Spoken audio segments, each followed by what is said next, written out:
Guys, my name is Steve Reichert. If you have not met me yet or have not been around this channel before, I am a photographer, I'm a filmmaker, I'm a dad, I'm a nursing student, and an outdoorsman. And this channel is about, well, it's not about any one of those things in particular, but it definitely involves my adventures and storytelling, and kind of the places I go with people I love, and telling stories with the camera. And yeah, you can probably tell by that moderately rough intro that I've been in a phase recently for the last couple of weeks where I have been changing things up on my channel, and trying to rebalance my content to align with the direction of my personal life. And I have some videos that I'm going to be putting out over the next week or so where I'm going to discuss this in a little bit greater detail, but I want to really do a live stream about this, a quick live stream tonight, because I want to make sure that you guys who consistently tune into and watch and rewatch the replays of the live streams, that you guys know what's going on here, as you know, generally my core audience is the one that watches the most of the live streams. So the bottom line is that I think that success on YouTube requires you to be authentic. And I think in order to be authentic on YouTube, you have to have your content come from a place of actual experience in your life, which means that you have to have honesty and balance in the way that you're presenting your content. In other words, if you're presenting content that doesn't really reflect what your life is actually being or what you're actually doing, then it is just sort of a narcissistic fabrication, and that's what leads people to get burnt out, is like playing pretend. And I think that good and effective, successful creators, and again, you can define success very differently, but success is not wasting your time. And it's putting in enough time to where you can make something that is high enough quality that you're happy with it, but not so much time that if you don't get any return from any of the variable metrics that go along with, you know, YouTube stardom and success, that you can walk away from that and say, yeah, it's still a good investment. Kind of the way I look at it is the way that you invest in Bitcoin, right? Like you hope that Bitcoin's going to go to the moon, but you don't use your rent money to invest in Bitcoin because it might not. And so you have to have a balance in there, and part of that balance means understanding what you can afford to give. And I think a lot of times, you know, those of us that are creative, and we love our audience, we love the time that we can spend with you guys. I know I certainly do. I really enjoy live streaming, and that's not what this is about. It's not even I'm never going to do live streaming again. That's not what this video is about at all. It's really part of a process that I have started undertaking when I started changing the channel around and started putting up a new trailer and making, you know, more narrative content, and kind of shifting from camera reviews and technical stuff into more storytelling. And honestly, what happened with that process is that I kind of started pulling on a thread, and then the more I pulled on the thread, the more I found that, okay, this actually is going to require me to change a lot more things about the channel and really find my voice, and that my voice is different for more narrative content than it was when I'm doing camera reviews. And so it kind of requires me to pump the brakes a little bit, go back to square one. And one of the things that happens with live streaming that I found, if I don't have a clear idea of what it is that I'm talking about, and kind of tongue in cheek, a little intro that I did there, you kind of get the idea that I'm still trying to figure out like what this channel is exactly about.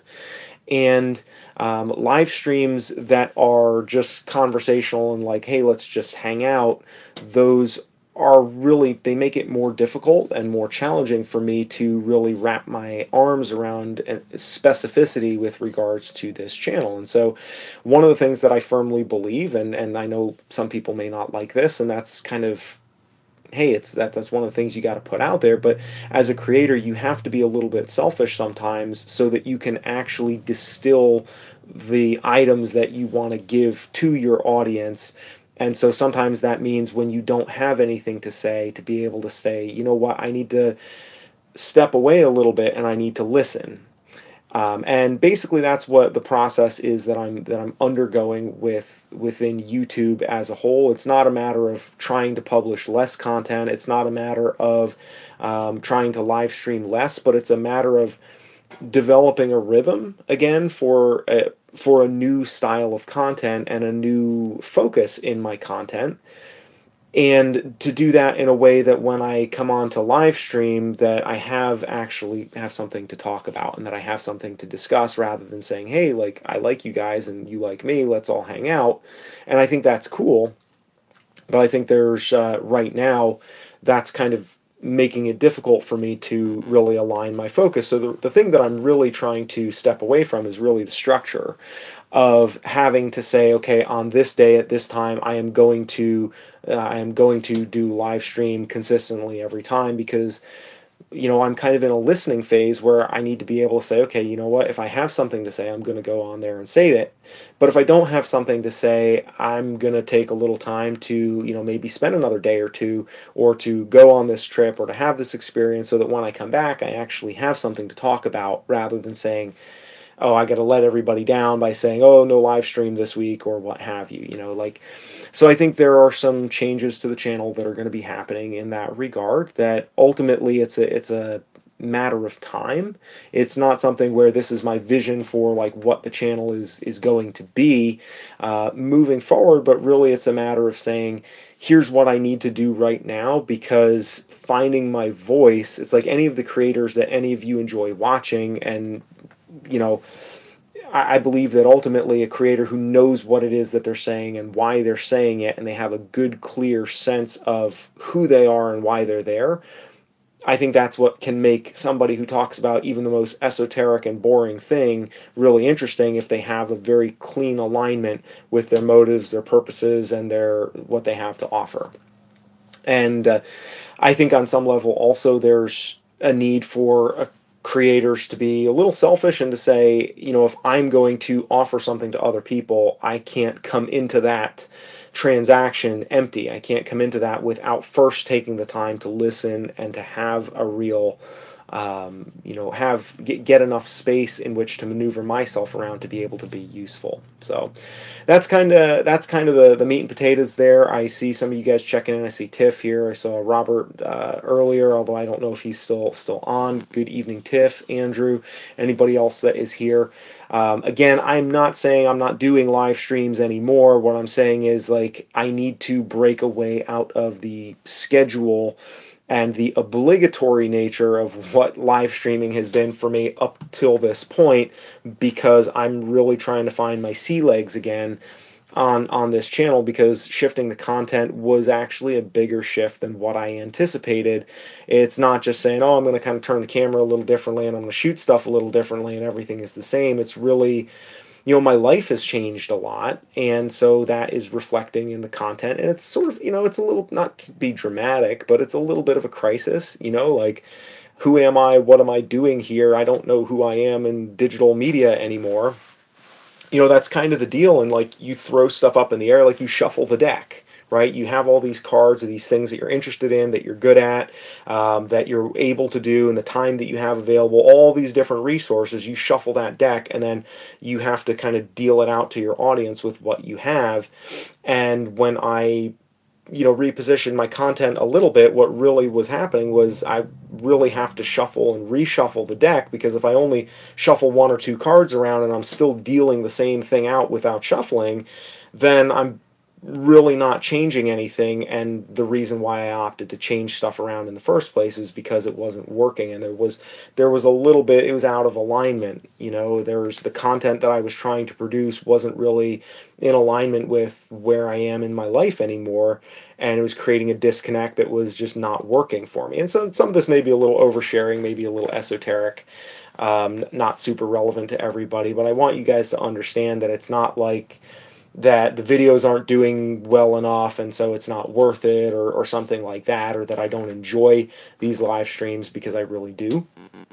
And it's not even strictly that I don't have the time, although I don't have a lot of extra time to do live streams like this. But I think that for the future of my channel, what I need to do is invest my time into really sorting out the more fundamental components of what the hell it is that I'm doing here in the first place. And you start looking into a camera for a little while every week and trying to tell people why they should spend time with you and subscribe to your channel, all of a sudden you got a lot of really hard questions, hard existential questions, very Jordan Peterson-esque questions that you need to answer about like what's going on in the world and your part in it. And that's where I am. That's what I'm doing. So I'm happy to answer any questions if anybody wants to kick this stuff around or berate me for bailing or anything like that. But I'm not bailing on YouTube. I'm not tired of YouTube or burnt out on it. It's just the thing that's frustrating is when you put in time and you just have that kink. It's like you got a kink in the hose, in the straw, and it's like you have the water in there, you have the water pressure, you have creative urges and impulses, things that you want to get out, stories that you want to tell, people that want to hear those stories, but you have to navigate everything in a way that works. And when you have that kink in the hose, you got to sometimes shut off the faucet, go all the way back to the beginning, go through the whole hose, and find that spot where there's that kink, unkink it, so that then you can go back, turn everything on, start over, and like make it go. And some of you may absolutely hate my analogies. Every female that I've ever been romantically involved with has always just absolutely hated my overabundance of analogies, but that's just the way that I speak, because I think that's really what it is. Like, that's what we're talking about here. It's the kink in the hose. And it's really miserable trying to water your garden with the kink in your hose, like it just, that's what it feels like I've been doing here for a while. And I don't want to keep putting myself through that. I don't want to put you guys through that. And I think that if I can sort that out over the next couple of months, who knows? So thanks, Tiff. Tiff says, whatever, what you're saying here makes sense to me. Whatever you do has to be good and motivating for you. And I appreciate that. I agree. I think that part of the deal is that, the tail has been kind of wagging the dog for me on this, rather than saying, I have this life where I do these things and I have this expertise. I've been kind of saying, okay, I used to have this life and I still kind of have that expertise, but that's not really a big part of my life. And so I'm going to try to draw from that in the past and make videos here and connecting my past with my present, or past with my future, while kind of neglecting the present, right? Like, that's kind of what's been happening. And so now I'm just trying to find a way to shift it to really make my content here more of an outlet for the experiences that I'm having and the stories that I want to tell. And part of that, too, is that I have a handful of projects, and I say this literally every live stream at some point. I have a handful of projects that are like mini documentaries that I've shot. I have a documentary on my dad, a documentary on my brother's logging experience in the Appalachians, where I was down about a year ago when I first got the GH5. I have a project about my friend Martin and his dad, and like the climbing route that his dad put up when his dad's like almost 90 now, but his dad put this route up back in the 60s, and we went and climbed it this past fall, and it was like the first time that route had been climbed in 40 years, and it was just like, it was really an amazing experience, right? And I have all of these like projects that I have been shooting that I haven't had the uninterrupted stretch of time to clear off of my plate, because I went and shot them thinking, oh, this is just going to be like kind of maybe a vlog. And it turned into something like, no, this is actually like a mini documentary that I want to make. And so I want to go and clear that stuff off of my plate and give it the attention that it deserves, because I think on some level, distraction is part of this conversation too, right? Like, when you have projects that you feel obligated to, and not obligation in a bad sense, like, oh, I feel guilty because I'm not doing this. It's like there's a creative obligation where you're passionate about something, and it's like a tension that you love because you created this story out of love, and you haven't been able to like bring it full circle, and it's just been sitting there. It's like you have to go to the bathroom and you're sitting and holding it, and it just starts to hurt after a while. Sorry, more analogies, but I am a nurse, so it's all I'm not a nurse, not even in nursing school technically, so I guess I'm a pretender, but I am studying anatomy and physiology, okay? So I can talk about having to go to the bathroom without it being considered latently crass.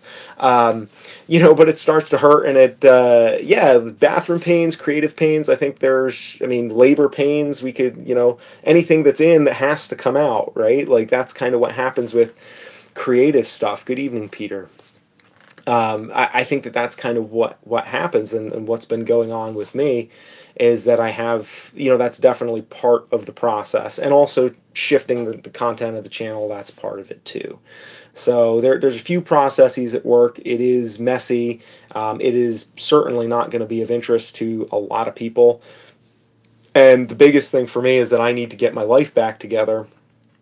I need to start going outside. I need to do more stuff. I need to be in shape. Like for me, to spend my life where literally all of my free time is either in the seat, driving my car back and forth to school or back and forth to my family, or standing at my desk editing video, that's unacceptable. Like I can't do that. Not in good conscience, because to me, a huge part of what I want to convey to people is the importance of actually having experiences and not just settling for virtual experiences. I think there's a small tidbit that we can give others through the virtual digital space, but at the end of the day, like, it's hard. It's so hard to do that. It's so hard to push away and say, you know what, I can get that dopamine hit by just kind of experiencing it vicariously, and I can go full circle, right, just in front of a computer screen. But when I actually go outside and have to suffer a little bit, like, that's where things get tricky. Funny story. I don't know how many maybe follow me on Instagram. You may have seen I had an Instagram story yesterday that I posted. A picture of my daughter. We went out to the cranberry bog. Should have had, of all the times when I should have had a camera on me, this was it. So she was the cranberry bog. I don't know if any of you are familiar. Cranberry, it's like a swamp with, all the little cranberry bushes in there, and kind of on the side, like there's like a ditch that surrounds the perimeter of this, large bog, and it's like filled, it's a ditch filled with water, and it kind of slopes down in. And so, we're walking on the path, and she wants to go down kind of onto this little slope, onto the ditch, and like pick up some of the cranberries. And she has no earthly need for cranberries. She just likes little round things and wants to pick them up and put them in her pockets, which then she invariably forgets what they are and why they're there, and then jacket gets squashed, and then everything is a mess. So I'm having this foresight and saying, maybe we shouldn't do that. That's not a great idea, but no, she wants to go pick up cranberries, goes down by the bog. And I said, you need to be really careful. Let me hold your hand, because you're going to fall in here, and the water is cold, and we're pretty close to the car, but it's like, 40 degrees, 45 degrees or whatever. It's still kind of winter up there in Massachusetts and Northeast. I'm in New York right now today. No, I don't need to hold your hand. I'm good. I'm fine. I don't need to hold your hand. Okay. She's down there picking cranberries for a little bit, just kind of on the little hill. Turns around to come back up. She gets almost to the top of the little hill, and she slips, falls, and it's like, I don't know if you've ever seen the Kevin Hart bit about Shaquille O'Neal falling over in slow motion and how long it takes Shaq to hit the ground, but that's kind of what it was, only like my little 3-year-old daughter goes like kind of falling over and then cartwheeling, head over heels a couple times, and then plops down, and the water's like maybe, 6-8 inches deep. It's just enough to where she landed in it like flat on her back and kind of on her head, where she got thoroughly drenched, and it was surprising and infuriating, embarrassing, all that stuff. Totally not a big issue from a safety standpoint. But, I brought her back to the car, and she was crying, and she was so upset, and she was screaming, and like all the people in the parking lot, they're like mountain biking and walking with their dogs, trying to enjoy a nice, Saturday afternoon. And she's like, I fell in the bog. She's like announcing this to like perfect strangers, and I'm just like, yes, Lilo, you fell in the bog, like, okay, it's all right. Hey, Perma Rob, awesome, welcome Perma Rob to the channel. Rob, if any of you guys watched the video that I made, More Than Hard Work, the last kind of like more narrative cinematic vlog-ish video, that's Rob's channel. He's a good friend, and you're going to be seeing more of him around the channel here.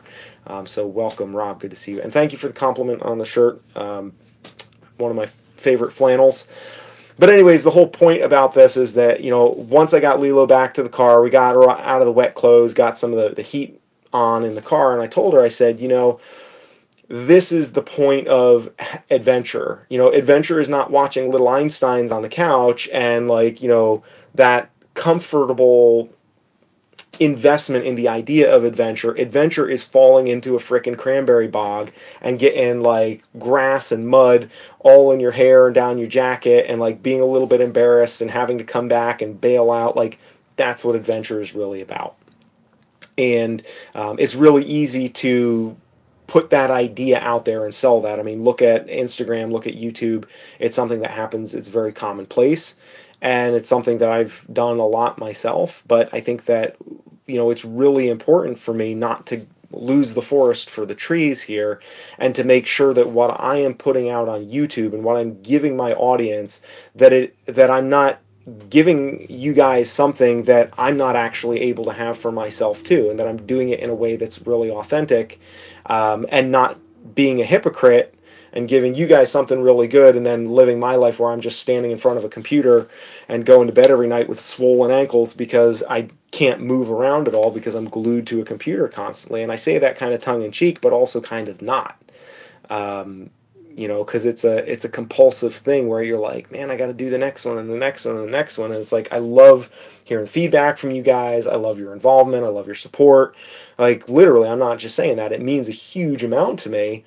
And so it's really hard for me to, like, put that in perspective and say, okay, as much as I like that, as much as I care about that, I also need to make sure that I'm, not dealing with health problems 10 years down the road because I got my priorities wrong at this point in my life.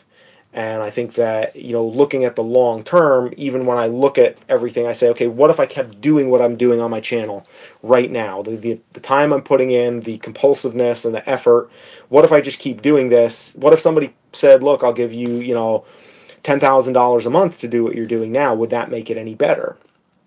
Right? Like, it would make it a little better, not going to lie, but the only reason it would make it any better is because I put that money in the bank so that I could stop doing it because it's not sustainable. Like, I could continue doing an unsustainable act for a longer time if there was money there, but it would still be something that would be unsustainable, right? So it's not even, the finances of it. It's just like when you start hitting these friction points in what you're doing, you have to say, all right, it's like, you wear a pair of shoes and they give you a blister. That's not to say that shoes are a bad concept and like, hell with that, I'm going barefoot for the rest of my life. I mean, some people do that, and I have done that. And Perma Rob there, he's done that a whole bunch. And Cody, was it Cody Lundeen? If you ever watched like not Survivor Man, Dual Survivor. That was a great show. Love that show. Cody Lundeen, goes barefoot in the snow and everything like that. But for most people, right, if you get a blister in a shoe, you just say, okay, I need to relace, I need to put different socks on, I need to break the shoe in, I need to get a different fit. That's what I'm doing here, trying to get a different fit, not throwing out the concept of shoes altogether, just trying to refit things a little bit differently. And so, the hope is that as things progress, it'll get together and it'll work. Okay, let's see. I know Andrew Criswell had a comment that I did not look at a little bit ago because I was on a roll. I was ranting. Hello, King Yuzi. Good to see you there. Andrew Criswell says, it seems that many YouTube creators go through similar phase. Even Casey Neistat gave up on daily vlogs. Now he's returned. Yes, I have seen that. To be fair, though, I think a lot of the magic is gone with Casey, and nothing against Casey. I like a lot of his stuff, but I think that, to me, it's like kind of been there, done that, and that's part of the thing that I've found, that like when you do one thing and it works, when you go back to that thing, a lot of times it doesn't work. Like, you can't go back. And so you have to keep moving forward, and it's scary because when you move forward to a new thing, you're moving forward into something like with camera reviews. If somebody said, I'm going to pay you $5,000 a month to do camera reviews, I would do that all day long. I mean, I wouldn't want to do that all day long for the rest of my life, but I could do that for a few years, and I could really do well with that, assuming I wasn't going completely broke from buying new cameras all the time, right? If somebody provided me with cameras, I could do really good camera reviews because I like being picky and analytical. I like reviewing cameras even, but it's like, once you kind of get off of that track, it's like I figured out how to do that well. I don't want to say that I hacked it or figured out the code, but like I found a good recipe. Good evening, Tomislav. I found a good recipe that really was authentic, that worked for me in analyzing cameras. And now it's like, I don't know the recipe for narrative content, right? Like, I really don't know how to do that in a way that gets the same kind of results. So it's, in a way, it's like I almost am starting over again, because a lot of the things that hold true for very formulaic, educational, informational content, those same recipes don't necessarily hold true for narrative content, where there are different things that you're trying to do. And so I have to figure out a whole different approach, different strategy, different production, um, and all doing that without trying to look at somebody else who does it well and say, oh, I want to do what they do, right? Because that's one of the conversations I've had going on the channel here a little bit, is like, oh, well, do like Andrew Tucker or Sean Tucker, because he does one video a month and he does really good, quantity over quality, or quality over quantity, which that's definitely an approach. And then I kind of shot back with, okay, well, look at Angry Photographer. He has zero production value and he has a thriving channel. I mean, I'm not speaking in terms of content, and I'm not comparing myself to either of those, but my point is that there's a continuum along that spectrum where you can do really high quality, very low quantity, very low quality, very high quantity, and anything in between. It's all been done. It's all out there. It works. The question is, does it work for you, and is it something that's authentic that you can do in a way that really amplifies your voice instead of making you struggle to figure out what that is? And that's a really, really hard part. And being perfectly honest with you guys, like, I just don't know what the hell my channel is about. I am a photographer, I am a filmmaker, I like to tell stories, but my channel isn't about storytelling. I'm not like, I don't have expertise in that craft. I know how to expose a picture pretty decently, and I have some tips and tricks about the way that I like to shoot people doing candid stuff, but I have, that's the way that that's, a little niche that I have. And, I like climbing, I like being outside, and but like, I don't know that I'm, running a channel that's about climbing and the outdoors. So it's like, it's this sort of weird amalgamation that makes the whole branding and messaging thing just a real bloody nightmare. And that's something that I got to wade through, and I got to hack it out and figure out, do what I got to do to come out the other side. And in the meantime, I got to really pool my resources of time and energy and creative process in order to make that happen. So, anyways, I would love to hear from you guys. I know there's a handful of you that are just kind of sitting there listening. I'm assuming thinking thoughts that could be useful. I don't come here and do these videos because I have a lot of answers. If anything, most of the time I do a lot of these videos because I don't have answers. I'm curious.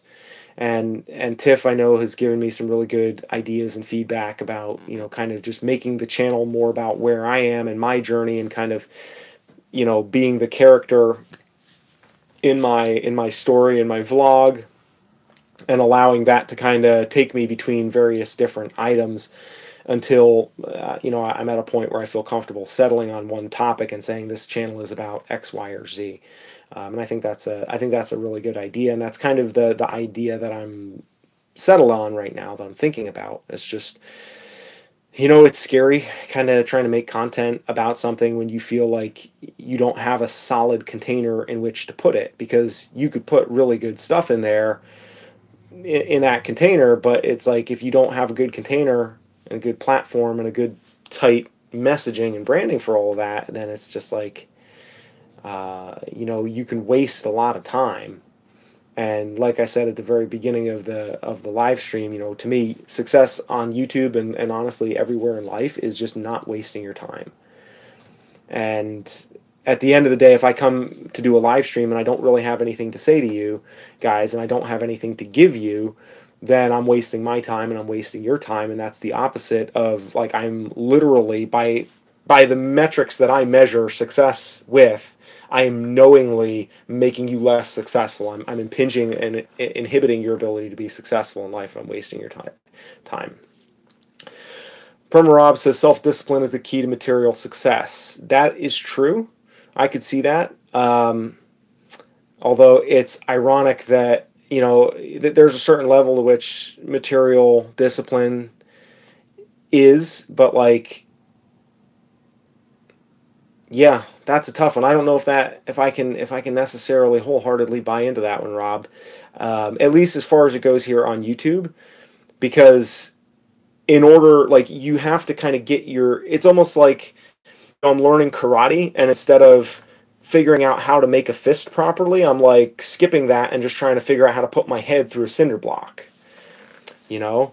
And it's like I need to kind of go back a few squares, and I think there's some truth to the idea of, you know, discipline, but it's discipline further back down the line, right? It's discipline about saying, okay, let me learn how to breathe, let me learn how to stand, let me learn how to make a fist, instead of saying, okay, well, over here doing this type of content, I was able to, you know, karate chop the blocks in half.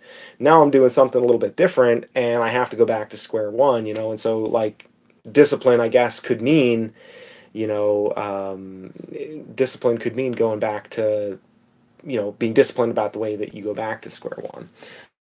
Let's see. So Peter Kent says, "That's cool, man. You got to do you. You'll get to where you want to be once you have your life in order." I say focus on your family and career, then I bet your creative will come easier.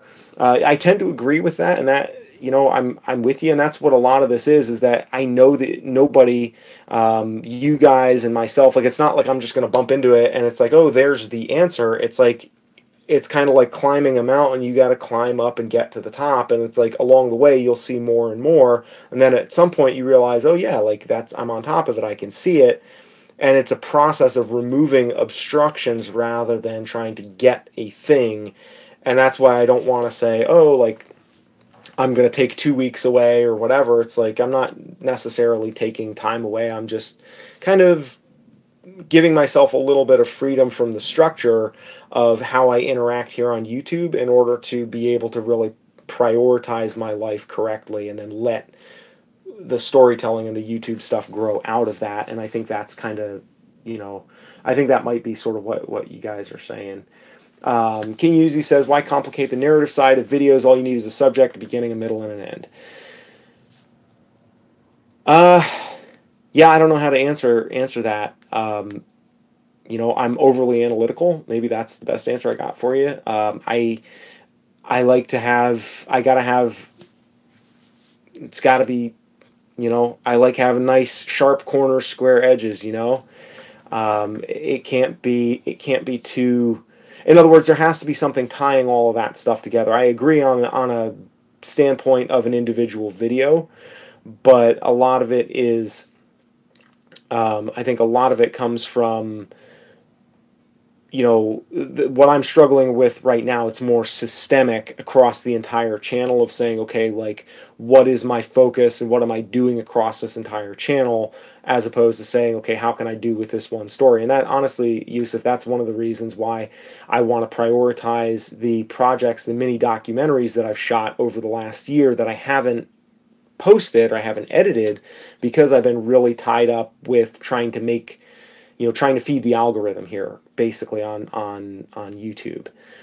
And that has kind of taken me away from some of that. And I'm hoping that if I can get some of those stories out there and told, and like you said, focus on the basics, because frankly, that's really all I can do anyways. I'm not very advanced and complex in my storytelling. That I'm hoping that it's like, you know, you kind of move up a couple rungs on that ladder, and then you can move up a couple more from there. But I need to kind of take what's on my plate and really focus on that first, before I kind of move into other stuff, you know, because, like, there's just a little bit of a log jam here is really what it is, you know, because I love YouTube, I love what I'm doing here, I love the channel, and it's still very exciting to me. You know, it's not like I have to drag myself into the editing room. I just would spend more time in there editing than is really healthy physically and mentally and all the rest of it for me.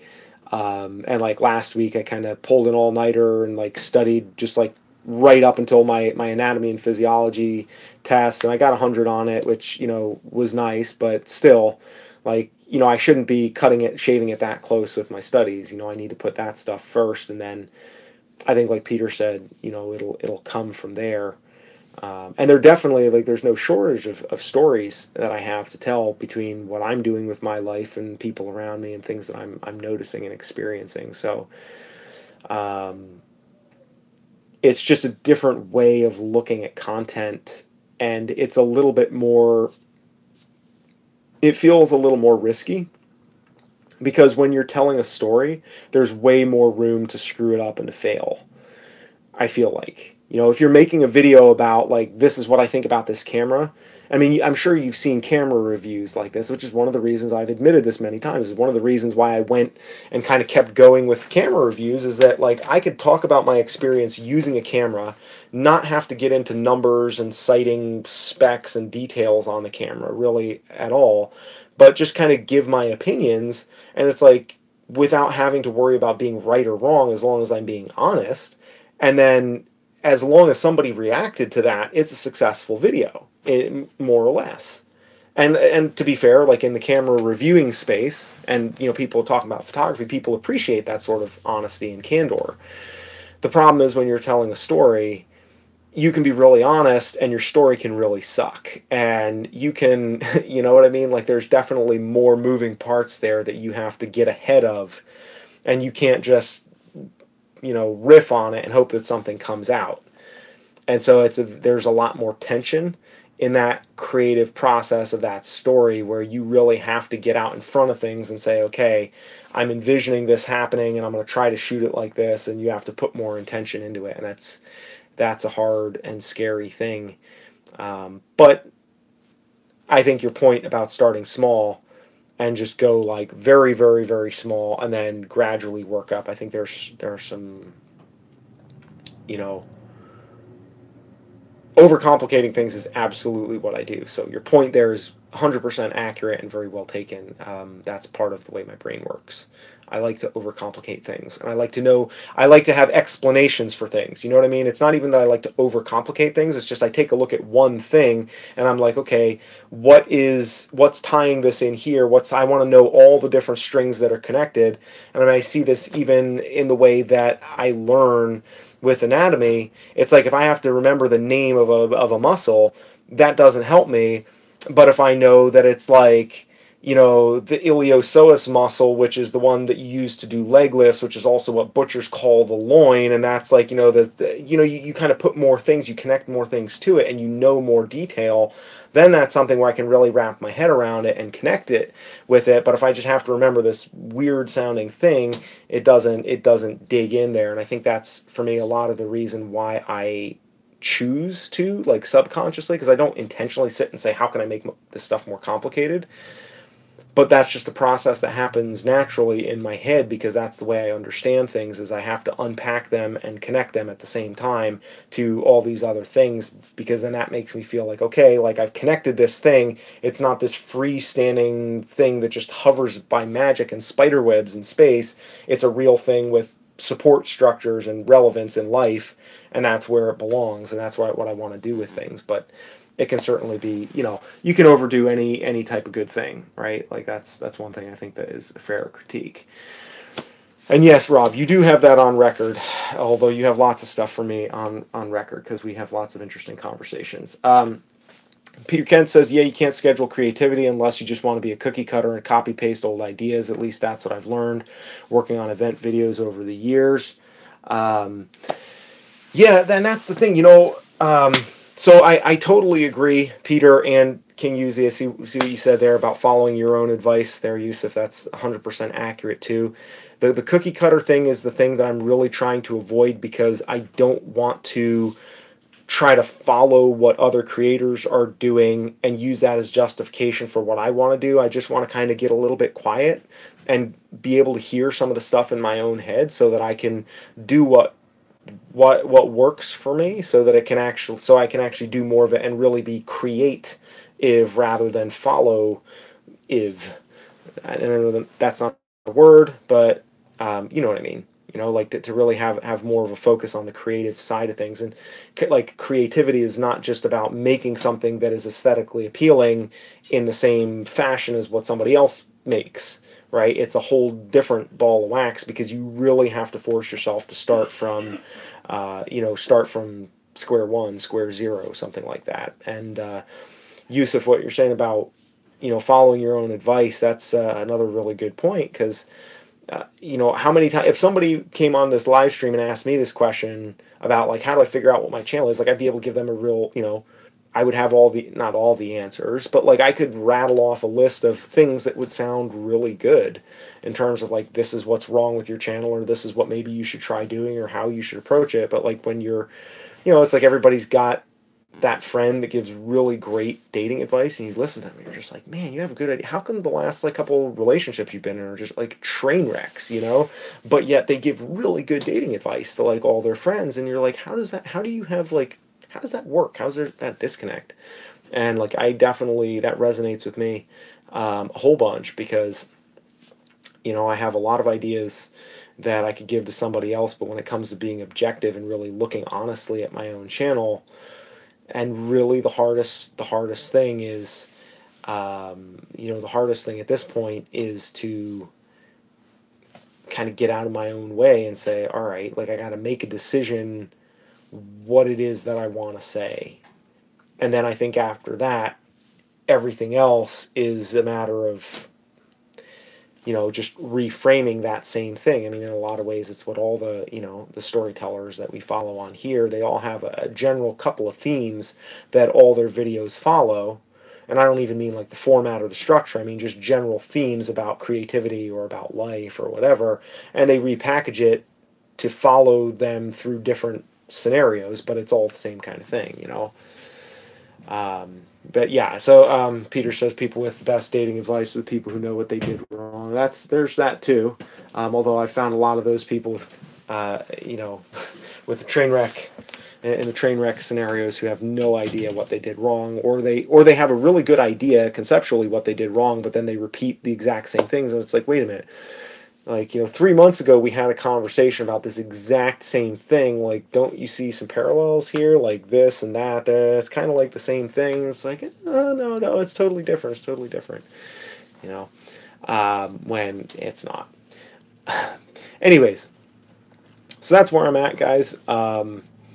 Like I said, I wanted to kind of keep this live stream a little bit short, so I'm going to start wrapping things up within the next, kind of want to be off here in the next 4 or 5 minutes. So if you guys have questions, comments, again, if you want to berate me for stepping away from the channel and being a quitter, kidding, obviously, because that's not what I'm doing, but you know, just putting it out there. And I feel like I've watched a handful of videos from other creators, some with like massive subscriber bases, who've, you know, been kind of doing the same thing. I don't know what it says about me that I've reached that point of having to kind of like tap out at like, you know, 7,800 subscribers or so, 7,700 subscribers. I'm not at the 1.1 million mark and like, okay, guys, I got to take a break. I'm like, yeah, I hit 7,000 and change. I gotta, that's it. I need to rest. You know, so maybe, maybe that's a whole nother topic to discuss, is the amount of work that one is capable of putting in. But, hey, you know, well, honestly, Thomas Love, I have to disagree with that. I don't really feel burnt out. What I feel is like, I guess, pre-burnout. It's like I look at this and I say, if I keep trying to, you know, if I keep trying to do what I'm doing, it's just not going to work. And so I'm very sensitive to burnout, because I have definitely, like, I have burnt out in my climbing. I have absolutely burnt out in climbing. I did that year-long climbing project. I climbed every single day for a year. And then after that, a couple months after that, I, you know, edited the documentary that I made out of that, and 366 consecutive days of climbing.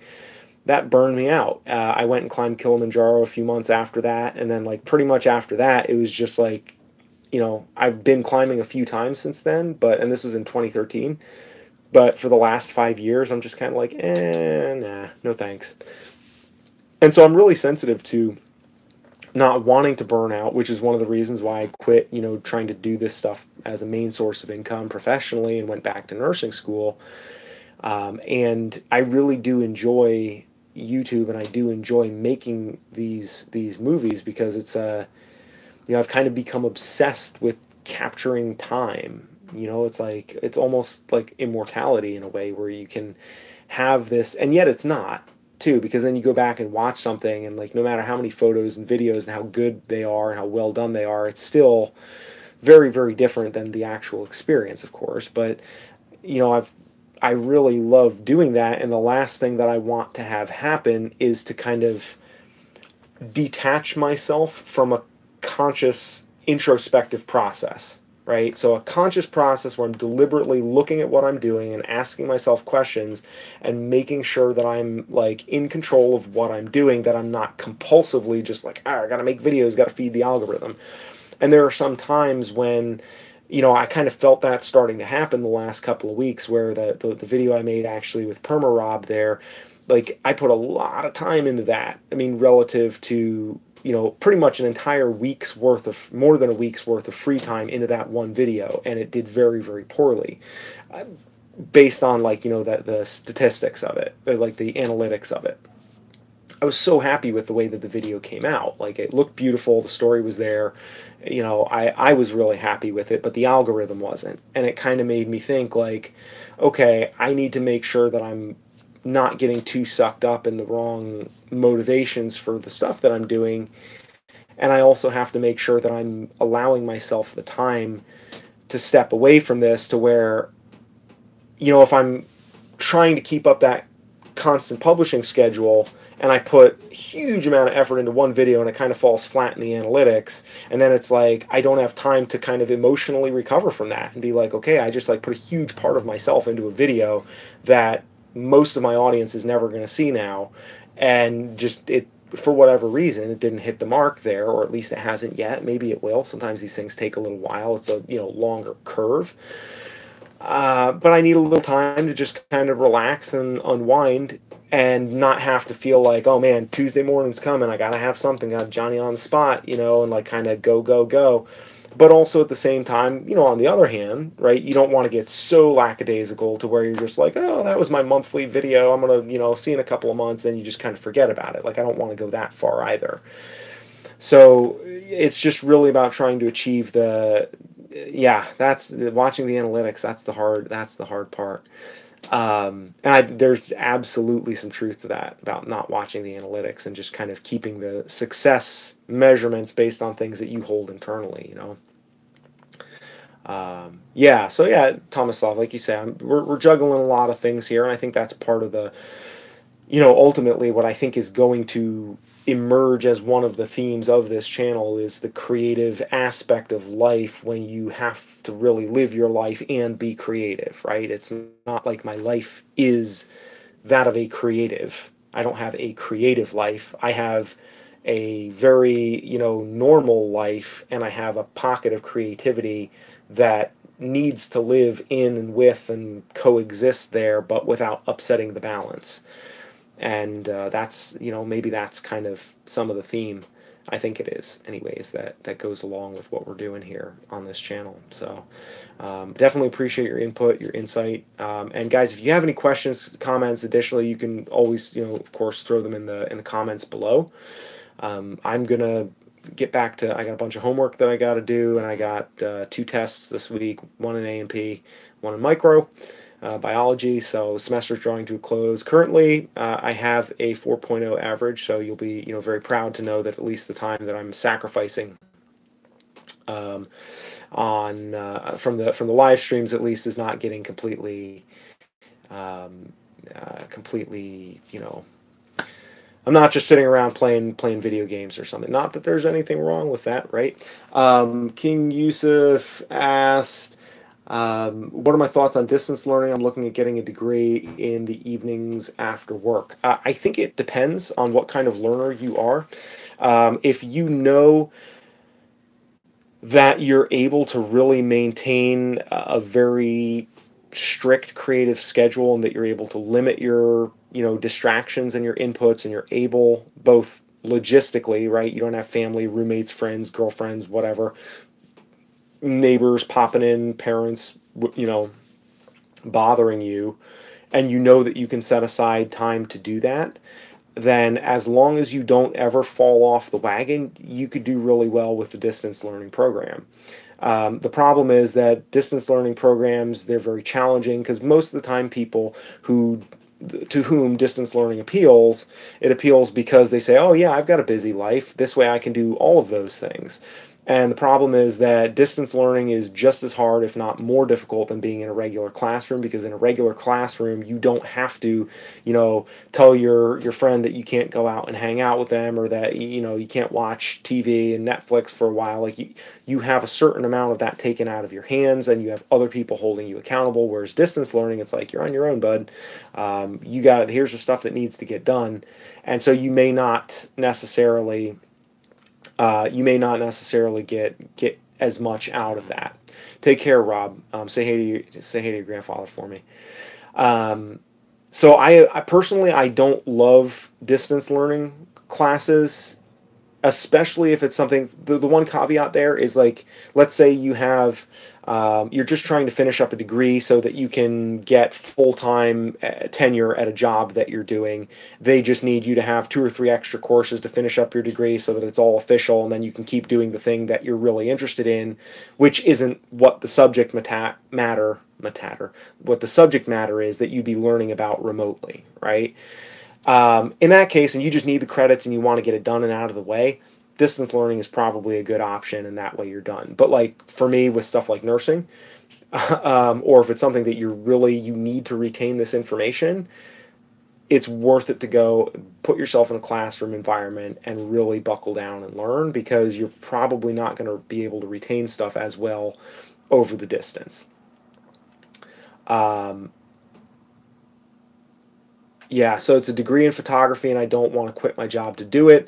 Okay, so I mean, I would say maybe you're asking the wrong question, and maybe the question is, why do you want to get a degree in photography? What's the point of having a degree in it rather than just taking that time and using that time to, put together a self-study, program, which you could do with, a couple courses on Udemy, a little bit on YouTube, and make a series of projects of your own volition, and maybe invest some of that money in gear that you might need. If you need more gear, you may not, right? Or and the lighting just changed. It got awful yellow in here. Sorry. I guess that's what happens when light goes down. Right? You could invest that money in gear that you need, or time to travel, or go someplace and shoot some projects that would probably have a certain amount of value in and of themselves, right? So it's like, let's say you start doing a project about a thing and you get really passionately involved in it. The money and the time that you put into that project can actually be more valuable to you in terms of getting jobs and really connecting with other people and making an inroad in a certain type of industry, whatever that project takes you, right? Like, let's say you're doing something about refugees, or you're doing something about, I don't know, whatever, some topic that, because like every topic that you explore with a camera, there's always people that are interested in it, right? Like when I did my climbing project, there were climbing companies and pharmaceutical companies, because I was at the crossroads of kind of a medical condition and you know and the athletics, right? So I think that I mean, and again, this is just my personal opinion. I know there are some people who have gotten degrees in photography and do think that it is worthwhile because of the connections that you make, and like you say, there is credibility associated with it. At the same time, there's also time commitment and money that you're putting into that I think you could invest in a more savvy way for the good of your career, because ultimately I think that you may find that a career in photography, if you want to work professionally, is going to rely a lot more on other things besides photography and your ability as a photographer, because there are many, many, many, many really amazing photographers who are not working as professional photographers, not because they're not good enough or they don't have even credibility. It's not even a matter of credibility. It's more a matter of just the additional facets and marketing and the business components, and to a certain extent, maybe doing that as kind of like the major focus of your education, and then photography as sort of a minor, where you're building on stuff that you already know, using free resources like YouTube or low-cost resources like Udemy, and really having projects that are forcing you to be accountable and to grow, because you have a structure in which to invest your time and your effort. And that's where you're going to see the progress. But I think you can also you can do it a variety of different ways. So sorry to kind of like, push back on you a little bit there, but personally I would say that there are other ways I mean, that I would say would make sense. And if you're going to do a degree, you will much more so than any of the techniques that you are going to learn in those classes. So if you're going to get a degree in photography, go to school where you're going to know your face, you're going to be friends with them, and you have connection. Online classes are like a graveyard in terms of interaction. YouTuber, I'm going to answer that question for you in just a second. Online classes are like a a ghost town, like a graveyard. Nobody talks to each other. 118 is my glucose. If you can see that there, boom. Um, you know, and if you get in a real classroom with these people, then whatever money that you're paying might actually wind up being worth it, because when these people get hired or whatever, then they're going to be thinking of you and they're going to be in touch with you, and it's like you can help each other. I think that that's really the biggest benefit that you can get from photography school. If it's something where you just wanted to get the credibility for a grade and move on with your life, and it was like 1 or 2 classes and it was kind of a cheap thing, and it was kind of low commitment and you just wanted it done, then I would say, yeah, go for the online education. But especially with something like humanities or arts based, like, get to know the people, because that's, I can absolutely tell you, there, like, everybody that I know from school, with the exception of a few doctors and lawyers, right, who are very much, one track path, most everybody that I know who's doing well, who's working in humanities, it's all because of people that they knew in college that they stayed in touch with. And it was all exploring connections here to there to there to there, but it was all came down to connections, not talent, not skill, not intelligence, not reliability or maturity, none of those things that you would think. So yeah, that's my 2 cents, and I saw some good comments there too from Tomislav. And YouTuber, yes, my control, it's decent. I'm on a low carb diet. I eat mostly kind of low carb. Try to get into ketosis right now. Funds are a little bit low, so I haven't been, and my scheduling is not necessarily in my own hands.